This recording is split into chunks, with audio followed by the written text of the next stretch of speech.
इस सदन के मेंबर्स को इस महत्वपूर्ण बिल में उन्होंने जो नोटिस दिया उसको एडमिट करके बोलने का मौका दिया।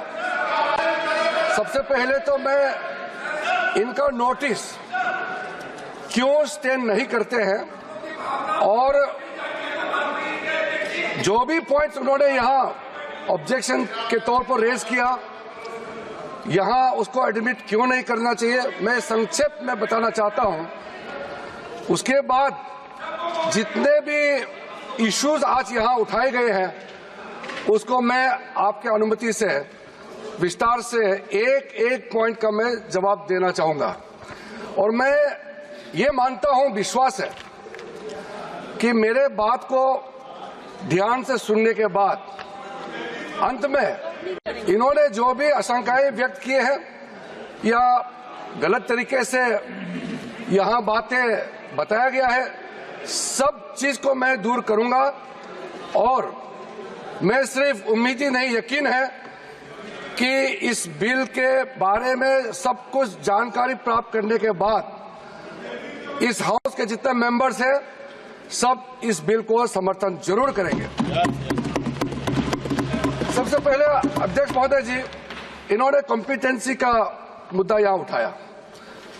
मैं पूरे जिम्मेदारी के साथ आपके माध्यम से सदन को बताना चाहता हूं, इस बिल में जो भी प्रावधान है आर्टिकल 25 से लेकर के 30 तक किसी रिलीजियस बॉडी का जो फ्रीडम है उसमें कोई हस्तक्षेप नहीं किया जा रहा है, ना ही संविधान का किसी भी अनुच्छेद का इसमें उल्लंघन किया गया है।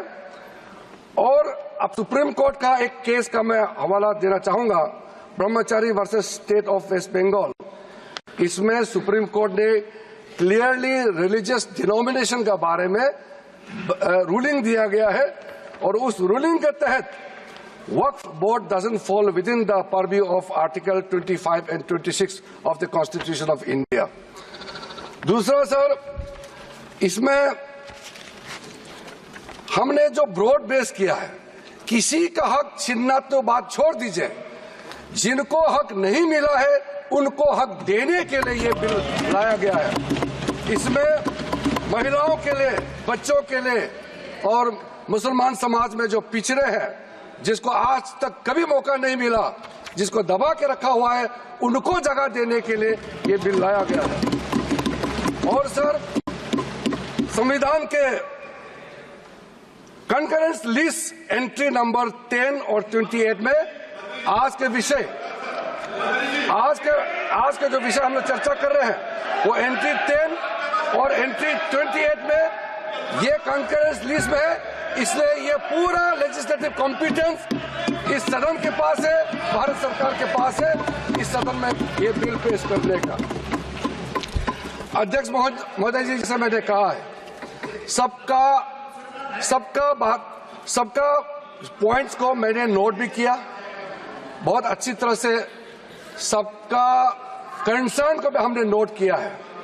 मैं बारी बारी से कहना चाहता हूं, सबसे पहले तो सर, ये वक्फ अमेंडमेंट बिल ये पहली बार इस सदन में पेश नहीं किया गया है। अंग्रेजों के जमाने से लेकर के उससे पहले का लंबा इतिहास में मैं नहीं जाना चाहता हूं, लेकिन आजादी के बाद सबसे पहले ये एक्ट लाया गया है। 1954 में सबसे पहले ये एक्ट लाया गया था। उसके बाद कई अमेंडमेंट हुए सर।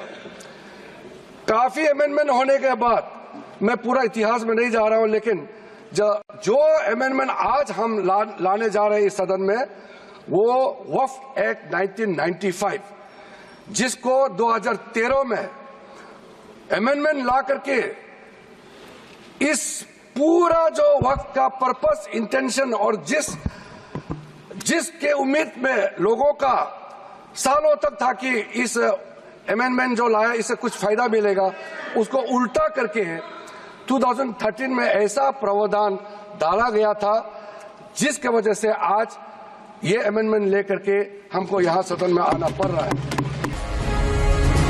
जी भारत।